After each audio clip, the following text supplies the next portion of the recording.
Ang sabi ni boss, huwag ko raw papakialaman ito.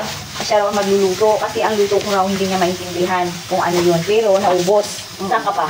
Oh, nasarapan man siya. Oh. Kaya nga, nasarapan. Ano raw ito nilutuin niya? Ano po? Parang mauubos na nga eh. Wala nang pataw. Parang maubos o talagang ubos. Kulang ako man.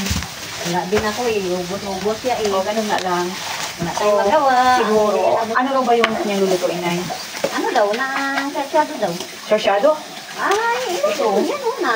So, ito guys, yung kanyang mga pinamili. Hindi ko alam kung anong lulutuin niya. At may ano siya oh. Oo, ito yung Deep spread. Tapos ito. Tapos ito. So, okay. Alam ko na. So, i-prepare ko na lang. Diba, Nay? So, ito guys, siguro mga 1 kilo ito. Hindi ko lang alam kung anong part ng kami ito. ubusin niya. Ha? Ubusin. Yung ano lang, Nay. Pagkaabotan daw na ng ano, Nay. Yung planggana, Nay, na stainless. Kasi guys, hindi tayo ngayon ang hari ng kusina. Ang gagawin lang natin, i-prepare lang tayo ng ating mga iluluto. So, una, i-open natin. Una, uugasan ko ito yung karne na binili. Medyo malalaki nga yata yung slice, oh. Dapat ito ano pa. Malalaki siya guys, oh. Tignan nyo nga. Dapat, bawasan ko pa ito yung ano niya.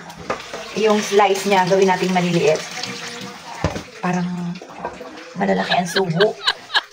Kaya malalaki yung slice nito. Kasi guys, pag ako lang, konti lang yung nakakain ko dito. Alam kasi.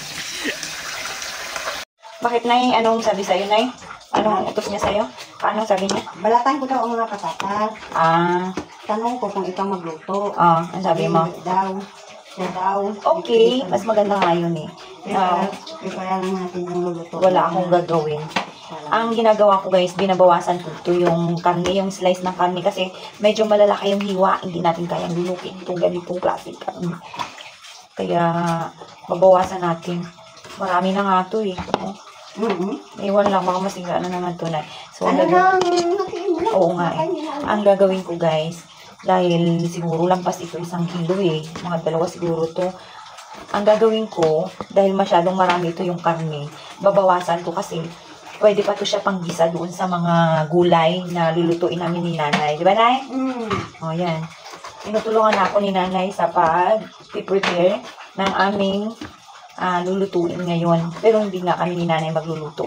Inutusan lang kami guys na mag-prepare para mabilis. Alam nyo na. Bossing, di ba, Nay? So, kailangan. Dapat magluto siya. Oo, yung bossing namin, kailangan magluto na lang. Naka-ready na yung kanyang mga gagamitin.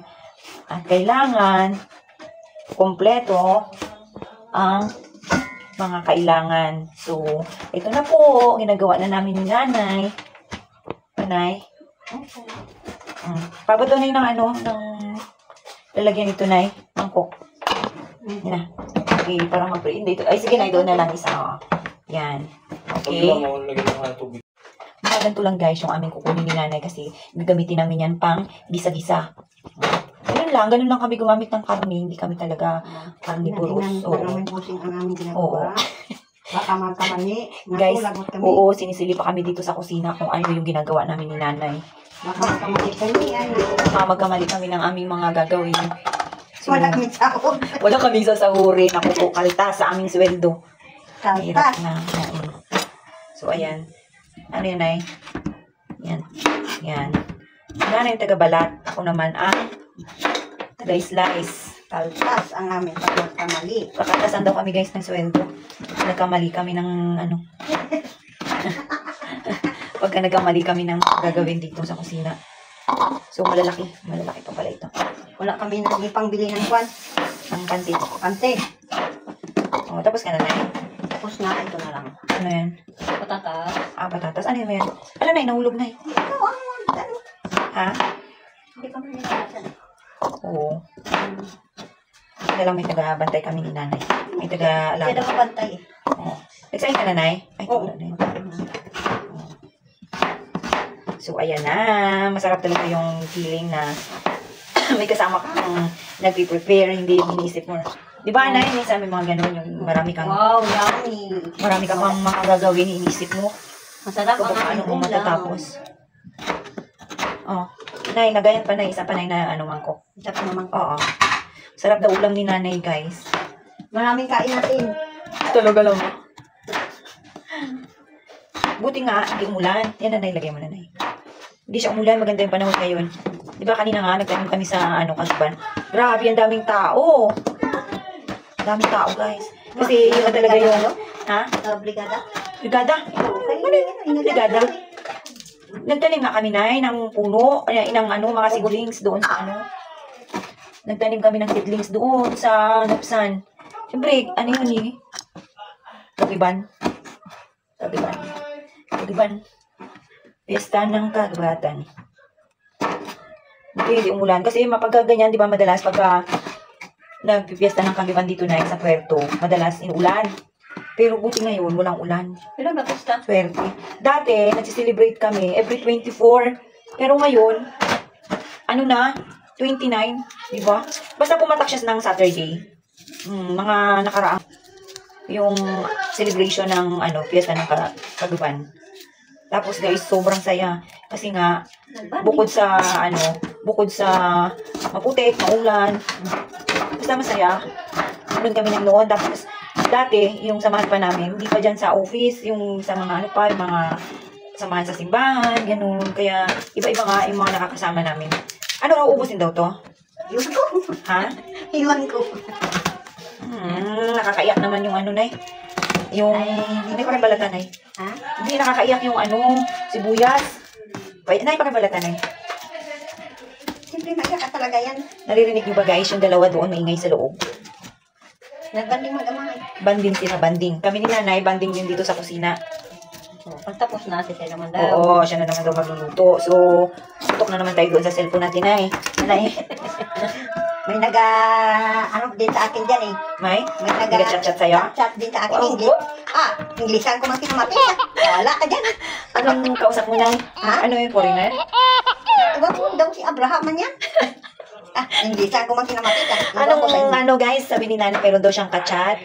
Kasi si Nanay, may bago na siyang phone, di ba, Nay? May bago ng phone. Tapos, ang kachat ni Nanay ay foreigner.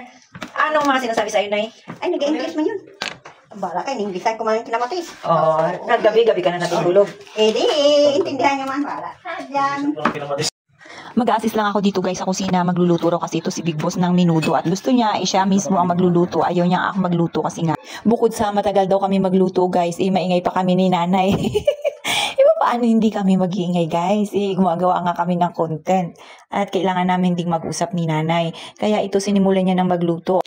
Magluluto siya pero kailangan dito rin ako sa tabi niya dahil ako nga ang taga-abot ng kanya mga kailangan. After niya nga po yan na ginisa yung sibuyas at bawang, hinulog niya na ito yung aming karne na in-slice kanina. Pero yan, kanina bago niya inuwi guys, i-slice na yan. Pina-slice niya na doon sa labasan, sa may talipapa na pinagbilhan niya ng karne na yan. Siguro mga 1 kilo at kalahati yan guys yung nabili niya. Kaya binawasan ko nga po yan kasi marami na masyado. Pwede pa namin gamitin yon sa panggisa-gisa namin sa gulay pagka kami lang ni Nanay. Niligyan na nga po ng tomato sauce at sinama niya na rin ito yung tomato paste na natitira. Sayang naman din kasi minudo nga po pala yung kanyang lulutuin dyan. Sa totoo lang guys, yung madalas naming inuulam ni Nanay, gulay lang. Kaya pagka gusto niyang kumain ng masarap, sinasabi niya kaagad sa amin ni Nanay para magawa namin ng paraan na makakain din siya. Mahilig po kasi siyang kumain ng karne. Yun po yung madalas niyang inuulam. Oo, kumakain din siya ng gulay guys, pero ayaw niya ng palagi. Nakagaya namin ni Nanay, pwede naman kaming kumain ng karne pero paminsan-minsan lang. Pero madalas namin kinakain ay gulay. Hinahaluan nga lang namin ng konting karne para pampalasa, okay na sa amin ni Nanay. Pag sa destino naman siya, free kami ni Nanay sa pagluluto ng kung anong gusto namin. Wag lang sa karne guys. Pero kumakain nga lang po kami ng ganito pag nandito yan siya guys. Pwede naman din kaming kumain nito pero bibili lang. Hindi kami pwedeng magluto kasi napapanisan kami ni Nanay. Kahit na ilagay pa sa ref, ganun din. So, sayang, tumitigas. Kung sa bagay, tamang paminsan-minsan lang sana ay makakain tayo ng ganito kasi madalas nakakain tayo ng mga ganitong luto pagka mayroong mga handaan dito sa atin, sa bahay, or or kakain tayo sa labas, o minsan, yung nakakaluwag-luwag tayo na pagkakasunduan natin na magluto ng masarap para matikman din natin yung mga namimiss na nating pagkain. So, ayan na, luto na guys. Bilis lang lutuin ang ating menudo. Sa totoo lang, masarap magluto pagka marami kayo guys na nagtutulong-tulungan. Bukod sa masaya, nakaka-create kayo guys ng masarap na pagkain kagaya nito. Nauna na nga po namin pinakain ito yung aming little bossing. Kita nyo naman, di ba? Busog na ang tiyan, ibusog pa sa pagmamahal. Abay, napakaswerte ng little boy na to.